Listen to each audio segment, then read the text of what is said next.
si un kobold tombe dans la forêt et que personne n'est là pour l'entendre, est-ce qu'il fait du bruit? Aujourd'hui, on se pose les grandes questions irrésolues de Donjon Dragon. Des questions irrésolues. Bienvenue au coin de réflexion philosophique sur les jeux de rôle Internet.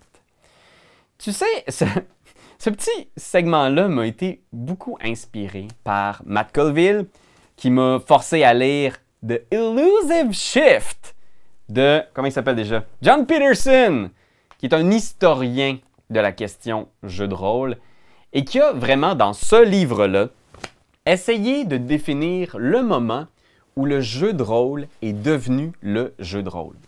C'est-à-dire que quand Gary Gygax et Dave Arneson ont créé Donjon Dragon au milieu des années 70, il y a eu une période où personne savait c'était quoi cette maudine de jeu-là. C'était tellement une bête à part que tout le monde se posait des questions. Il faut dire que le premier livre de Donjon Dragon était tellement mal conçu qu'il donnait plein de chiffres pour des créatures, des personnages, etc., mais il ne te disait pas comment tu étais censé jouer. Et ce que j'ai trouvé vraiment intéressant de la lecture de ce livre-là, c'est qu'il y a plein de questions qu'on se posait à l'origine des jeux de rôle, qu'on se pose encore aujourd'hui. Et écoute, je pense que ça nous laisse la réflexion qu'il y a certaines de ces questions-là qui n'ont juste pas de réponse. Mais c'est tellement intéressant, puis ça montre à quel point ce jeu-là est complexe et riche. Fait que je vais vous partager avec vous les 5 questions irrésolues. Des questions qu'on se posait dans les années 70, qu'on se pose encore aujourd'hui. La première grande question, c'est est-ce qu'un jeu de rôle demande que toutes les questions que vous pourriez avoir trouvent réponse dans les règles du jeu? C'est-à-dire, tu sais, je ne sais pas si ça vous arrive, Internet, mais d'avoir une situation dans un jeu de rôle où tu te dis « Ah, Boswell, mais là, qu'est-ce qui se passe dans cette situation-là? Il doit y avoir une règle pour ça. Il doit y avoir une règle pour définir si ce sort-là fonctionne encore. Il doit y avoir une règle pour découvrir si je peux lancer une flèche dans l'eau. Il doit y avoir une règle pour définir qu'est-ce qui se passe si je tombe en bas d'une cité volante, mais que la cité volante se déplaçait, mais que moi, j'ai été poussé. Est-ce qu'il faut que je fasse un bac en physique pour comprendre qu'est-ce qui se passe dans cette situation-là? » Et pendant des années, tous les jeux se sont posé la question, c'est quoi la part des choses qu'on doit expliquer dans les règles? Puis c'est quoi la part des choses qu'on va remettre à l'arbitre, au maître du jeu, pour trancher? Parce qu'on s'entend, là, c'est un jeu qui essaie de reproduire l'univers. Fait que d'essayer de faire rentrer dans un livre de 100, 200, 300 pages toutes les règles permettant de décrire l'univers, c'est pas vraiment possible. Et pourtant, à chaque fois, un nouveau jeu arrive en ayant des règles encore plus complexes, qui va proposer des règles pour combien de temps ça prend mettre une armure, la retirer, combien ça coûte d'argent aller dans une auberge, c'est quoi la macroéconomie du monde, à quoi vous devriez penser quand vous avez un dragon qui essaie de construire un artefact en utilisant l'aide d'une liche pour... Ça peut devenir rapidement épuisant et ça nous a donné tout un lot de systèmes ultra complexes qui cherchaient à définir chaque petite particule du monde avec une règle, avec un lancer de dés, avec un coup en pièces d'or. Ça peut être épuisant, puis ça a mené à toute une école de jeux comme Pathfinder, Rollmaster, des jeux qui sont extrêmement deep et très denses. Par exemple, Gary Gygax, dans les années 70, quand il a créé Advanced Dungeons and Dragons, le but qu'il avait, du moins c'est ce qu'il disait, c'était de créer un jeu de rôle ultime. Donc, un jeu de rôle qui donnait réponse à toutes les questions que les joueurs pouvaient avoir. Il a essayé de le faire, mais bien sûr, j'ai l'impression que c'est une quête un peu vaine. Parce qu'on ne pourra jamais être au-devant des nouveaux scénarios inédits que nos joueurs vont découvrir au tournant d'une aventure. En faisant « Hey, je pense qu'on est les premières personnes dans l'univers à avoir rencontré cette situation-là. » C'est peut-être normal qu'il n'y ait pas un chapitre dans le livre du joueur qui ait réponse à la question que vous avez. Puis de l'autre côté, même si Gary Gygax, co-créateur du jeu, cherchait à avoir réponse à tout, quand on lui posait la question en entrevue, « Et vous, est-ce que c'est important pour vous, les règles, Monsieur Gygax? » Il disait fréquemment des choses du genre « Oh, moi les règles, je ne m'en soucie guère. Je lance les dés derrière l'écran uniquement pour le plaisir du bruit qu'ils font. » L'autre question classique des jeux de rôle, c'est est-ce qu'un jeu de rôle doit mettre à l'épreuve le joueur ou son personnage? Puis ça, à l'époque, il y avait des zines et des zines où les gens s'envoyaient des lettres pour essayer de comprendre comment c'était censé fonctionner.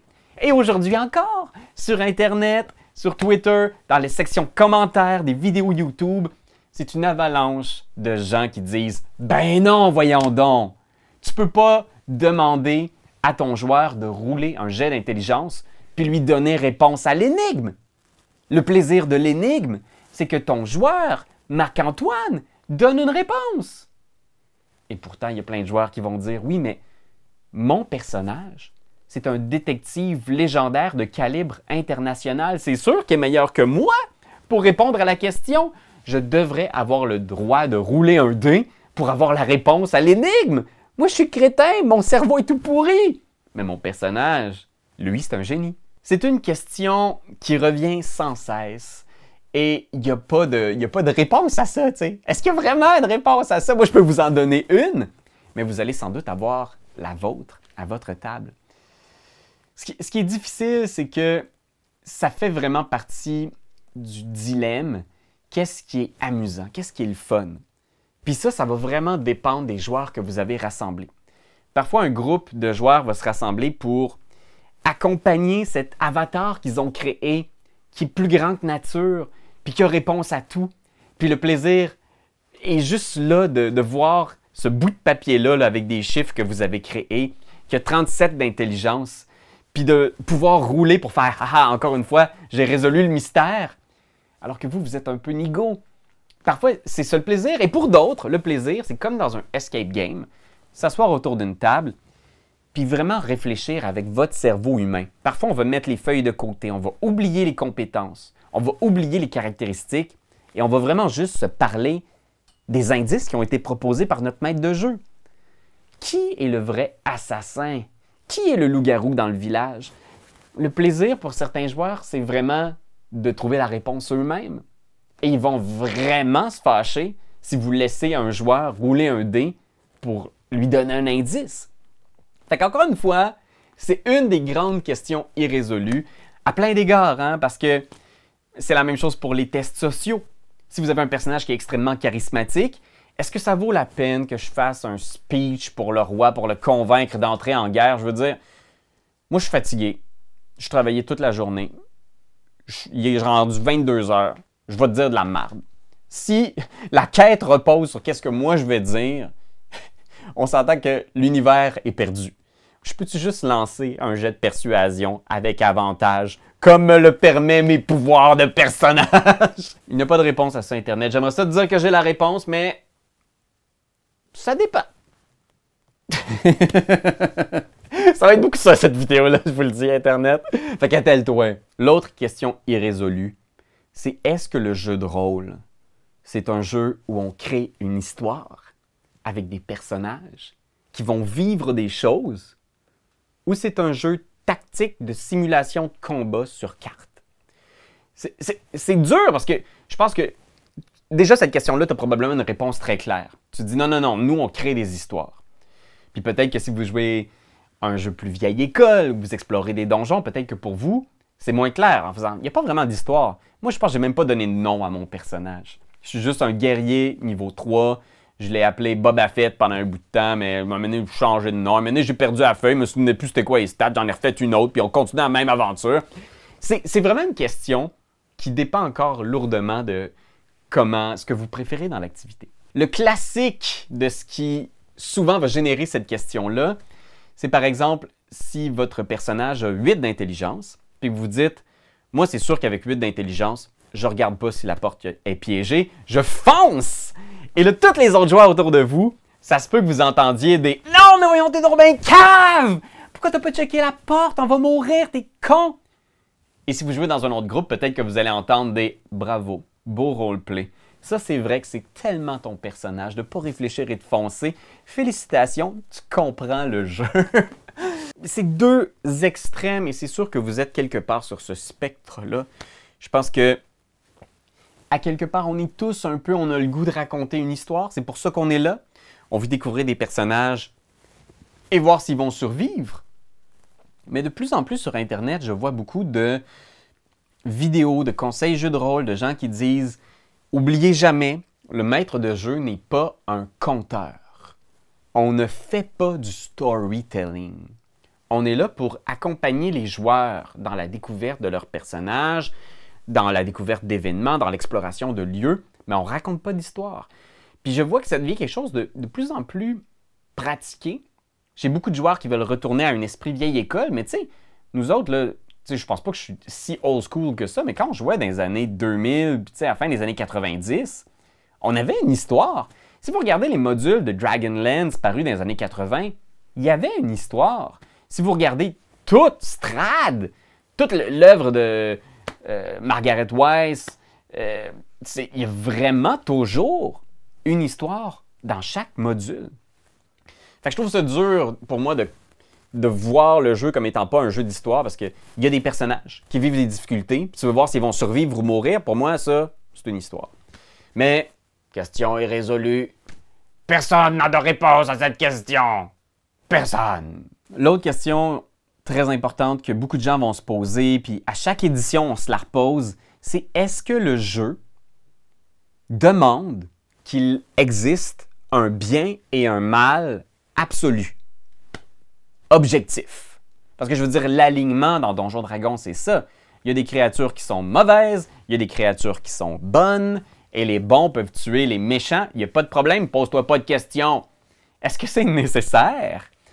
Parce que dans notre monde moderne, où George R. Martin est l'auteur de fantasy le plus connu, le plus lu, le plus célébré, on est un peu plus dans des zones de gris, où il n'y a plus vraiment de bons et de méchants. Il y a pas mal juste des méchants qui sont alignés de façon différente et qui ont différents objectifs, des quêtes qui s'opposent. Fait que c'est tout à fait possible de jouer un jeu de rôle inspiration plus Tolkien, avec le bien idéologique et le mal qui s'opposent dans une espèce de monde magique où les créatures sont alignées, puis il y a vraiment le bien et le mal. Mais vous pouvez aussi jouer dans un monde tout en zone de gris. Mais si vous regardez déjà à l'époque, les gens se posaient la question. Il y a un donjon célèbre de Donjons Dragons qui s'appelle Caves of Chaos, où est-ce que, à force d'explorer le donjon, on réalise qu'au début, on se bat contre des kobolds très puissants avec des armures. Puis plus on avance dans la caverne, les kobolds n'ont plus d'armure. Puis on réalise qu'on se bat contre des tout petits kobolds maintenant. Et graduellement, on découvre que, oh mon Dieu, on est en train de tuer tout le village des kobolds et on est en train de se battre contre les enfants kobolds en ce moment. C'est les derniers survivants du clan qu'on extermine. Et ça, déjà, tu vois, dans les années 70-80, ça existait. Les maîtres de jeu pitchaient ça à leurs joueurs en faisant « Dilamétique, on dirait bien, les amis, vous avez assassiné des innocents. » Ça faisait déjà partie des outils avec lesquels on jouait en jeu de rôle. Fait que je pense que c'est faux de dire qu'à l'époque, c'était juste le bien contre le mal, puis aujourd'hui, on est rendu dans un monde de zone de gris où on ne sait plus trop c'est quoi faire le bien, on ne sait plus trop c'est quoi faire le mal. C'est pas vrai. Toutes ces nuances-là ont toujours existé, ça a toujours avancé avec le jeu, puis on s'entend, là, même les premières aventures de D&D, la fameuse malédiction de Strahd, il y avait beaucoup de zones de gris. C'était un méchant qui avait des finesses, une histoire, qui avait une raison d'être rendu aussi fucké. Fait que, bref, est-ce que le bien et le mal, c'est une question qu'on a résolue en 2024? Oui. Spoiler alert, non. Et finalement, la dernière question irrésolue, c'est est-ce qu'il existe une bonne façon de jouer? Et est-ce que cette bonne façon de jouer-là est dictée par le créateur du jeu? C'est une question qui a accompagné le jeu depuis sa création en 1974, où les gens écrivaient à Gary Gygax ou l'appelaient ou l'appelaient carrément pour lui dire « Hey Gary, dans ma game, il se passe ça, qu'est-ce qu'il faut que je fasse? » Comme si Gary avait la réponse à toutes leurs maudines de questions niaiseuses. Je veux dire, même aujourd'hui, on voit ça encore énormément en ligne. à chaque fois qu'il y a une ambiguïté de règles, on a toujours un fin finot qui va lancer sur Twitter à Jeremy Crawford, lead designer de l'édition 2024 du jeu, en faisant « Jeremy Crawford, est-ce que j'ai le droit de faire ça? » Comme si l'éditeur était le Dieu tout-puissant qui pouvait nous régaler de sa sagesse et qu'on ne pouvait pas nous-mêmes, chez nous, arriver à une conclusion de qu'est-ce qui est correct pour le jeu à notre table. Jeremy Crawford, Gary Gygax ne connaissent pas vos joueurs. Puis, ça me désole qu'à travers ces décennies de gaming, il y a plein de joueurs qui se sont sentis mal de jouer, qui se sont même interdits de jouer parce qu'ils avaient l'impression de ne pas comprendre la bonne façon de jouer. Moi, ça me désœuvre tellement quand quelqu'un lance sur un réseau social de rôliste « Hey, j'ai inventé une règle maison », puis qu'il y a quelqu'un qui arrive en faisant « Ta règle maison, elle tue le jeu! Tu peux pas faire ça! Tu peux pas modifier les règles sacrées qui ont été dictées par Dieu directement dans le lit de Gary Gygax! » C'est pas comme ça que les choses marchent. C'est un jeu. Puis c'est un jeu un peu lousse, dans le sens que les règles sont pas toujours playtestées. Je sais pas si je vous pète votre ballon, là, mais quand tu lis certaines règles de l'éditeur officiel, backé par une compagnie multimillionnaire, puis tu regardes ça sur papier, puis tu te dis « Hey, si je roule ça de même, m'a tué ma game! » Wizards of the Coast ne sont pas éclairés par les divinités du multivers. C'est juste une compagnie qui veut faire du cash, qui met beaucoup de pression sur une équipe créative qui n'ont pas toujours le temps de bien playtester leurs produits. Fait que des fois, tu te retrouves avec un livre qui est mi-cuit, puis qu'il y a des affaires dedans que tu devrais changer. Fait que la bonne façon de jouer, c'est ta façon de jouer. Puis, ben écoute, je vais l'enlever de la liste parce que ça, pour moi, c'est résolu, cette question-là. Vous pouvez ne pas être d'accord Internet, mais si vous n'êtes pas d'accord, c'est parce que vous êtes niaiseux. Vous l'étudiez? Je vous laisserai quand même avec des paroles de sagesse de Gary Gygax, co-créateur du jeu, qui, à chaque fois que quelqu'un l'appelait d'une cabine téléphonique, puis il l'appelait pour dire comme « Gary, à Lake Geneva, est-ce que j'ai bien fait dans ma game? J'ai fait ça. » Gary Gygax avait toujours la même réponse, puis c'était « T'as bien fait. » Même si c'était niaiseux ce que la personne avait fait. C'est votre game, faites ce que vous voulez. Fait que voilà Internet, c'était les grandes questions irrésolues du jeu de rôle. J'espère qu'on les a toutes réglées, parce que je ne veux plus jamais en entendre parler de ces questions-là. C'est-tu clair? Là, il est tard, on va me coucher. Bonsoir!